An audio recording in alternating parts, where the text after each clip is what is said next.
what's your perspective on kind of the larger impact of cooperatives? Like, you know, you've chosen to make this your career and really sort of dig in and develop this kind of like deep, complex understanding of it. What for you is kind of like the big picture? Like, what is it that you see co-ops as doing in the world and sort of doing for the individuals who are involved, like that makes you as passionate as you are? Well, it's interesting you say that I chose this as my career. I stumbled into this, okay. and happily landed in this hole. I think, wow, what a cool hole to land in. There's two things I think that are happening. So one is, if you think about the 2012, at the UN calling 2012 the International Year of Cooperatives. I know you all have mentioned that here on your program. Well, the tagline for the International Year of Cooperatives was, "Cooperative enterprises build a better world." So what do cooperatives do first and foremost is they are economic engines where people can better their own lives. Right? We can join together to meet our common needs in this economic sphere. So the capitalist system works for a lot of things. It's a really great system, but no system is going to be perfect and cover everything. So how do we, that larger system didn't work for us in this way, let's join together and meet our common needs by either becoming producer owners or consumer owners or worker owners of a business together, so that we can meet our common needs that aren't otherwise being met. So that's the primary thing. And then secondarily, or maybe it's primary and they're equal footing, but it gives us this way of being agents in our own life, of really being a way to not just sit around and wait for, let me do again, drawing on Brett Fairbairn at a keynote that I saw him do. He said, you know, what happens when times get hard?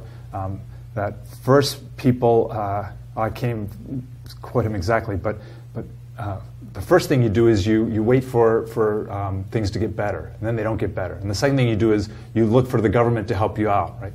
And then if that doesn't work, well, then finally, when all else fails, you'll actually join and work together to help each other out. And so it's this neat way of just thinking about, when all other options seem not to be working, people will say, well, let's work together. Let's figure out how to work together to meet these needs. And that's been the history of cooperatives forever, I think. And so this gives us an avenue to actually then be agents, to really take some control over our own destinies, and to say, we don't have to sit and wait for Walmart to come in and give us a store. We could actually create a business for ourselves. We don't have to sit and wait for the government to come in and provide welfare for us. We can build our own welfare. We can build our own wealth. And so I think that's a really tremendous thing. And then I keep thinking of what's secondary, and then I think, they're all primary. The idea that, and I mentioned before we got on air, this article that I wrote, Democracy and Cooperatives, and when I was writing it, one of the things I was recognizing is, in this country, cooperatives are a place where we can start learning how democracy can work. This is a place where we can see there's a form of democracy that we witness at the national level, and it's messy and it's weird, but it's democracy. But it's not the only way democracy can work. There's lots of ways democracy can work. And so we can get together and say, we can take control over our own destinies, and to do that, we have to have a democratic organization. So two of the great thinkers that I've learned from, one is Frances Moore Lappé. I don't know if you all have read any of her stuff.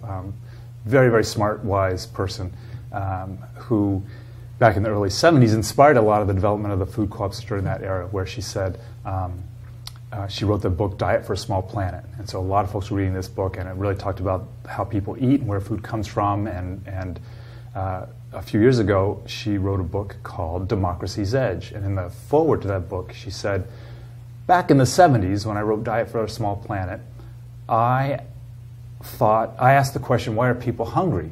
And I thought at the time that people were hungry because there was a lack of food. And she said, what I've started to understand over the past 30 years is people are hungry not because of a lack of food, but because of a lack of democracy. And that was a very powerful realization for her, that there's plenty of food, but the power is controlled in very narrow ways, and if it was democratically controlled, the food would be democratically dispersed, very likely. So her book, Democracy's Edge, she said, we often in our country, she's really looking at the US, we practice what she calls a thin democracy. Where we assume democracy is like the free market, right? You shop with your dollars and you go to the ballot box. If you're really active, right, you go to the ballot and cast a vote. She said, that's a very thin democracy. She said she was looking for deep democracy. Where are people really being actively engaged in their communities and taking control over their destinies? And so she looked at examples all over the country of people really taking control of their lives through democratic institutions. And one of the examples she landed on in her research was food co-ops. And so that's why it came into my world. Another great thinker, I know, Matt, you've interacted with Gar Alperovitz, who looks at sort of economic, so Francis Moore Lepay came at it from kind of a social perspective, and Gar Alperovitz came at it more from an economic perspective in his book, America Beyond Capitalism. And again, he was just saying, how are people taking control of their economic destinies? What are the variety of ways people are doing it, right? So there's the broad system that we live within. Great, fine. He was, although it's a provocative title, he really wasn't trying to say capitalism is destroying or anything. But he said, what are the other models of economic activity that people are using currently? What's going on? And one of the many examples that he came across was cooperatives. And he thought, oh, here's a place where people are taking more control of their economic destinies through cooperative ownership. So that's a very long answer to your question of, like, what are cooperatives doing? Oh my gosh, so much stuff, right? But they're, back to that tagline, cooperative enterprises are building a better world, right? It's the world that we want to live in. And this is through this economic channel we're finding ways to build that world.